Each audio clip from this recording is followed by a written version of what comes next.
Hello everyone and good afternoon. Welcome to Miss Creative 47 YouTube channel. I'm doing this video for a friend, but I figured that I might as well just upload it to my YouTube channel. Maybe someone else might want to learn how to do this. So what I'm doing is creating a fan. You know those fans that they use at weddings and funerals or at graduations when it's an outdoor event, or maybe inside and maybe a little warm, and they just use those fans that has the wood stick on the back and just to be fanning and get a little bit of air. So let's get started. As you see here, I already designed one here, so I'm going to just use this layout here to do it again. So what I'm going to do is just go and move this to the side. So what I did was, when I first come on Silhouette, open up my software, I always put my registration marks on first. And for those who are new and to this is the button right over here, the icon button that says open page setup. And this is the page setup, and this has everything from your mat, from if you doing show your grid, snap to guides, ruler, which is this on the side. So if I take that off, the ruler will go, but I usually keep mine on. The spacing of your squares, I don't too much use this unless I'm doing something in particular. This one is where you're going to put your registration marks on, how thick your registration marks on you want your registration marks to be. I usually leave those alone, but I do mess with the inset, the position, because sometimes when you come in, your inset is here and you have no room to really stretch out. So your image is like you have limited space. So what I do is just take this arrow and move it to the left, and it pushes out the registration marks even more, so giving me a little bit more room. So now I'm getting ready to go ahead and make the circle. So what I do is go to the left and I click this icon here, and I move over and click the circle, and then it comes in like a plus sign, and I hold my shift key down and I just hold my left button down on my mouse, and I just create a circle, and then I let both of them go. Now I know that I want a 7.5 circle, so I'm gonna go up here to the top. I'll keep that clicked. I go up here to the top where it says the width and the height, and I'm just gonna type in 7.5 for that, and then 7.5 for the height, and then I will lock it, and now I have my circle. And actually I already printed one up and put it on a stick. It is a perfect size for a fan, 7.5. So now I don't have to do anything else to the circle. It will cut out. It's just an outline. The red line will not print. It's just showing me what's going to be cut. So now I want to just go ahead and design it. So I go over here to the left and click on the A so I can type in something. I'm just going to say happy birthday, and I'll use my name. All right, so now I have that, and now I want to make sure that these are evened. So I'm going to go up here to these lines here, and I'm just going to click this middle one here, and it makes sure that everything is even right there.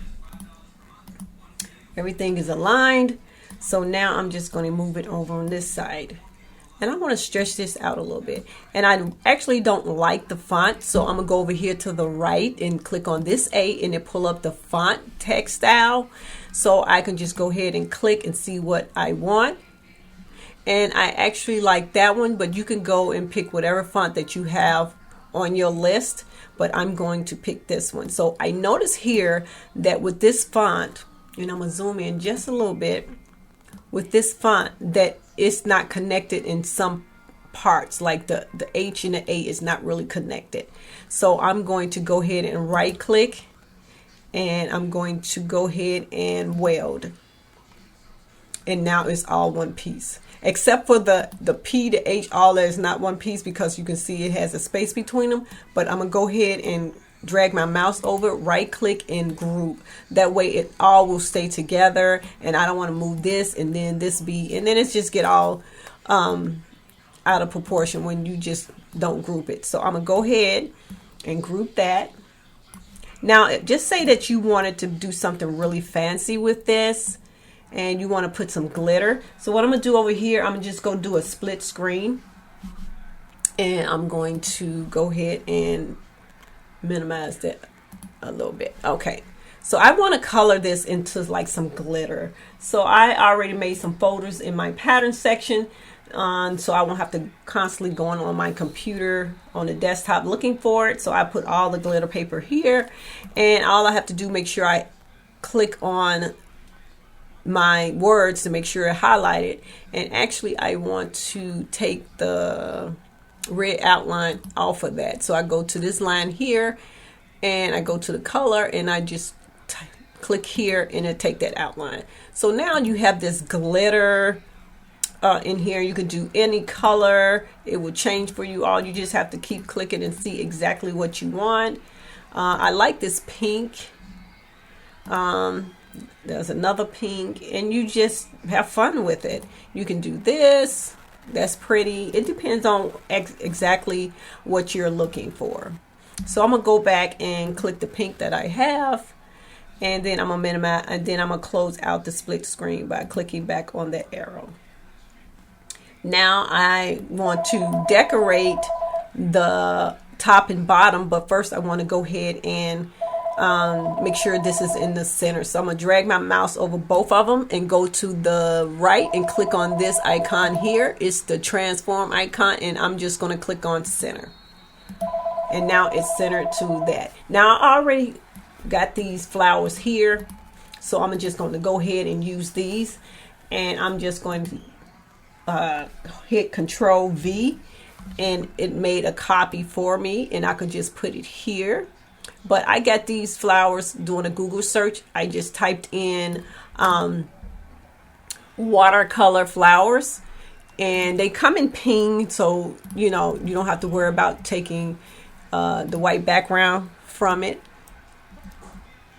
But if you was cutting it out, you would have to take the transparent background out. So what I'm gonna do is click on one of them, then hold Shift key down and click on the other two.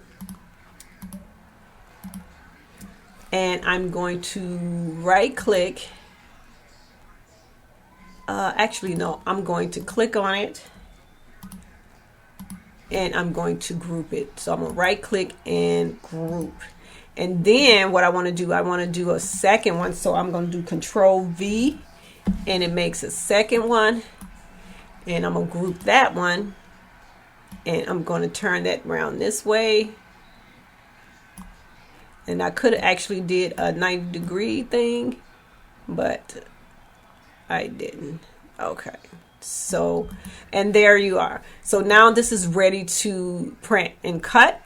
And print and cut means you send this to the printer first, then you take it out of your printer and then lay it on a mat, feed it into your silhouette, and then cut. But before I'm going to do all that, I want to make sure that these letters in this image do not cut out. So I'm going to go to send, and see, now you see that the letters will cut out too because it has the red line around it. I'm going to click on that, and then instead of doing cut edge or cut, I'm going to do no cut. So now the only thing that has a red outline around it where it's going to cut is around the circle. And that's what you want. So anytime you see anything within the inside that you don't want cut, click on it while you're here, and then do no cut. And then go back to design, and then go to print. And whatever printer you're using, just go ahead and print it out just as it is. And then you're ready to go. Once it print all of them. Well, usually when I print about 5 at a time. So when one finished cutting, then I lay the other one on there, and then I hit repeat job from the machine. I don't come back to the computer and do it. I do it from the panel on the actual machine itself instead of going back to send and all that stuff. So yeah, so that's how I would do my fans for any event. So until then, thanks for watching. If you have friends just started using a silhouette, let them know about my videos. Give me a thumbs up, subscribe, and I'll see you in my next video. Bye.